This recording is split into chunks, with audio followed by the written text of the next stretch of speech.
All right, let's talk about Spanish. If you're learning the language, I'm willing to bet you've stumbled over one specific verb that just seems to cause headaches for everyone: gustar. On the surface, it seems so simple, but man, it just breaks all the rules we expect as English speakers. So in this explainer, we are going to unlock this thing once and for all. We are not going to ease into this one. Let's just jump right in. The best way to really get gustar is to first look at the #1 mistake pretty much everyone makes. It all comes down to a really simple, direct translation that feels like it should be right, but is just completely wrong. Okay, so you want to say, I like pizza.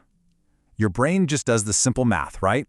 I is yo, like is gusto, and pizza is la pizza. Easy. Yo gusto la pizza. And that little red X pretty much tells you everything you need to know. This is, without a doubt, the most common mistake for anyone starting out in Spanish. And that's the big question, isn't it?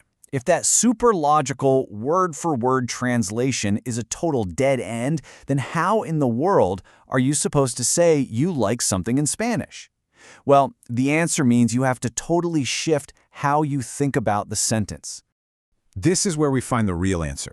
See, to get gustar right, you don't need to memorize a bunch of new words. What you need to do is understand a whole new structure, a new way of building the sentence from the ground up.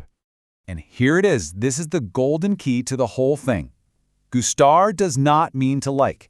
Its real, true meaning is to be pleasing to. As soon as you let that one fact sink in, I promise everything else is going to click into place. This is the big aha moment. So instead of thinking, I like pizza, you've got to flip the entire sentence around. The thing that you like, the pizza, is actually the main subject of the sentence. It's not about what you do, it's about what the pizza does to you. It is pleasing to you. This table shows that mental flip perfectly.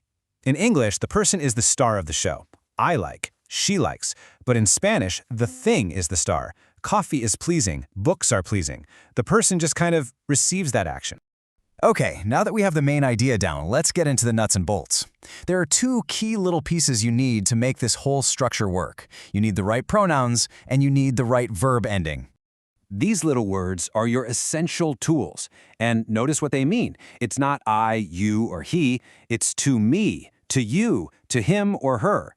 These little words are all about pointing out who is receiving that pleasing feeling. So when you say me gusta, you are literally saying it is pleasing to me. And this is a really, really important point to make. You might see that me and think about reflexive verbs, like me lavo, which means I wash myself.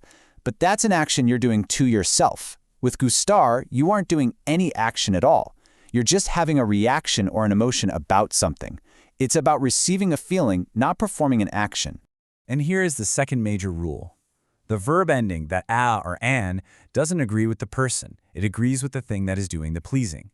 So if one thing is pleasing, like a libro, a single book, you use gusta. If multiple things are pleasing, like los libros, you use gustan. It has absolutely nothing to do with you and everything to do with the thing you like. Now, for the best part. Gustar isn't some weird, lonely exception to the rule. Once you master this backward structure, you've actually unlocked an entire family of really useful verbs. Let's take encantar, for instance. It works in the exact same way, but it's stronger. Kind of like to love or to delight. So, me encanta el mar doesn't just mean I love the sea. It literally means the sea delights me. It's the same structure, just with a little more passion. And this family just keeps on growing. If something bothers you, me molesta el ruido, the noise bothers me. If something hurts, me duele la cabeza, the head hurts me. Or if something interests you and your friends, nos interesan los idiomas. Languages are interesting to us. Do you see that pattern? It's the same logic every single time. Yeah, this really brings that difference into sharp focus. Over on the left, with verbs like encantar, it's all about an external thing causing an emotion inside you.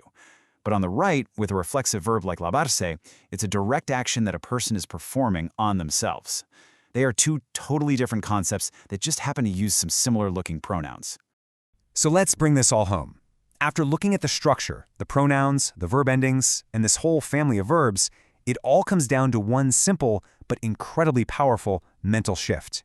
This is it. This is the single thought that will fix your gustar sentences for good. Every single time you want to say you like something, just stop, Take a quick breath and rephrase it in your head. It pleases me, or it interests me, or it bothers me. If you can make that your new default instinct, you've totally cracked the code. And that's pretty much gustar, unlocked.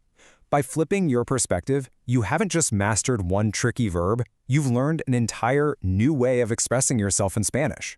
And that leads to a pretty fun final question. Now that you know things can be built backwards, what other Spanish structures are just waiting for you to unlock with a similar shift in your thinking?